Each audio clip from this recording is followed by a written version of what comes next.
Good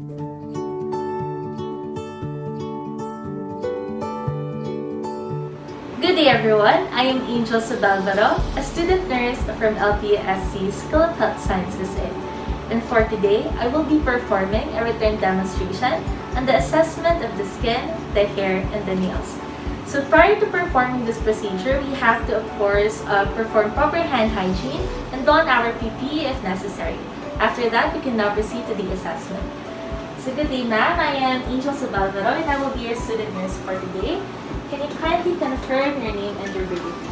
Really sa Palmaro, July 15, 1970. So that is the first thing that we need to do. We have to identify our patient in order to ensure that we have the correct patient in front of us. If there are any curtains or any doors in the room, we have to close them as well in order to provide privacy. After that, we have to explain the procedure to the patient. Okay, so how do you want me to call you po? Miss Lily, I am here to perform an assessment on your skin, your hair, and your nails. And why do we do this? We do this to ensure that everything is normal, and if there are any abnormalities on your skin like discoloration or skin lesions, we are going to note them, okay, in order to prevent any further complications. So do you have any questions for me before we begin? Okay. But if you do have, you can just ask me throughout the assessment. Okay. So after that, we want to remove the clothes of our client and put on the examination gown on them. So let me just get this. Yeah, I invite you to put this on. We also want to get a towel or a blanket in order to cover the exposed parts of our client. So we have to remember to expose only the parts that we are going to examine and cover the rest of the parts that we are not going to examine. So the patient will remain seated most of the examinations, but will need to stand or lie at the side if we are going to inspect the posterior part of her body. So after this, we can now proceed to the first part of our assessment, which is inspection. So what do we need to inspect first? We need to inspect first the overall skin coloration of our client. May I invite you to raise your arms like this? Okay. So what are we trying to look here? We are trying to look for any signs of pallor, any signs of cyanosis, of jaundice, and erythema, because that may indicate abnormalities on the skin. But as I am assessing the skin of my client, okay, the skin color ranges from light to deep brown, which is normal. The next thing that we want to inspect is for skin lesions, okay? May I invite you to raise them again like this? Okay. So now what are we trying to look here?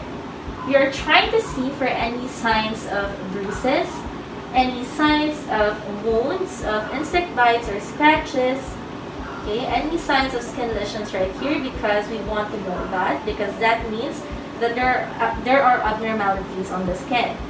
But as I am inspecting the skin of my client, there are no skin lesions.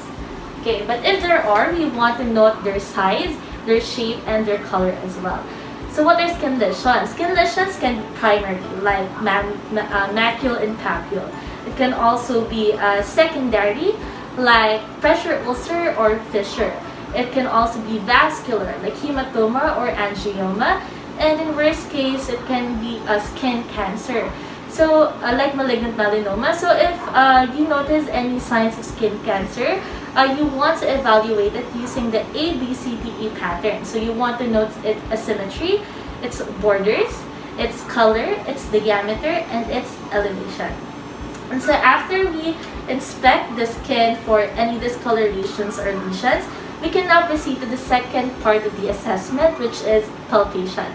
So the first thing that we want to assess is the temperature of our client, and we want to palpate the skin using the back of our hands. Now, why the back of our hands? We use this because this is more sensitive to temperature. Our palms and our fingers have thickened skin and have higher blood flow, hence they are less sensitive to temperature. That is why we use the back of our hands. Okay. I will going to put my hands on your face if that is okay. Okay. What are we trying to feel here? We are trying to feel for any signs of fever, of shock or any signs of infection. But it looks like that my client has normal temperature. So if we are going to assess the open skin or the skin area which are open, we have to put or don our gloves, okay? So the next thing that we want to palpate is for the texture and also the moisture. So in palpating the texture and also in assessing the moisture of our client, we need to remember that moisture on the skin folds and moisture on the axilla is normal. But any signs of excessive dryness or excessive moisture is already abnormal, and we want to take note of that. So for assessing the texture and also skin turgor of the client, we want to expose the part or the skin just below the clavicle of our client. Right. So in assessing skin turgor, we want to pinch the skin below the clavicle of our client. So let me just do that. Okay. So if the skin returns immediately to normal, that means that there is an absence of skin turgor. But if the skin stays pinched, that means there is a presence of skin turgor, and a presence of skin turgor indicates dehydration. So we want to take note of that. Okay, lastly, in assessing the skin, we want to palpate for edema. Okay, just put this here. May I invite you to raise your foot for me for a while? So why did I invite her to raise her foot? Because edematous area include the feet, the ankles, and the legs, but other areas also includes the hands, the face, and the abdomen of our client. So in assessing for edema, we want to apply pressure on the skin. Okay? If the skin becomes indented, it means there is a sign of edema. But if the skin quickly returns to normal, there is no signs of edema. Okay. It looks like my client does not have edema, so that's good. Can you please raise your other foot? Right.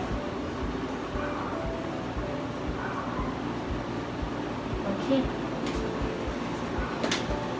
Alright. So now we are done in assessing the skin of our client. So Ms. Lydia, I'm going to now assess your nails. Do you have any questions before we proceed? Okay. So can you please raise your hands like this? Okay. What do we want to see here or look here on the nails? We want to note the shape, the color, and the texture of the nails, and see if there are any presence of clubbing on the nails or bruise lines on the nails. So as I am inspecting, the nails of my clients are normal and there are no signs of any abnormalities. So the next thing that we want to assess here is the capillary reveal of the nails of our client. So in doing that, we want to apply pressure on the nails of our client. Just apply that. Okay.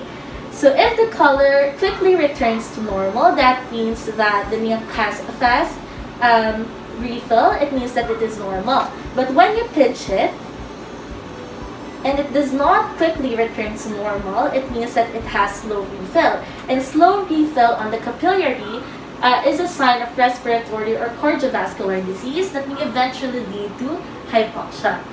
Alright.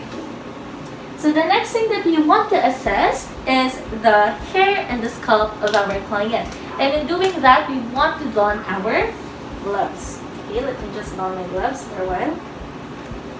Okay. Okay. Now, what do we want to look for in the hair and the scalp of our client?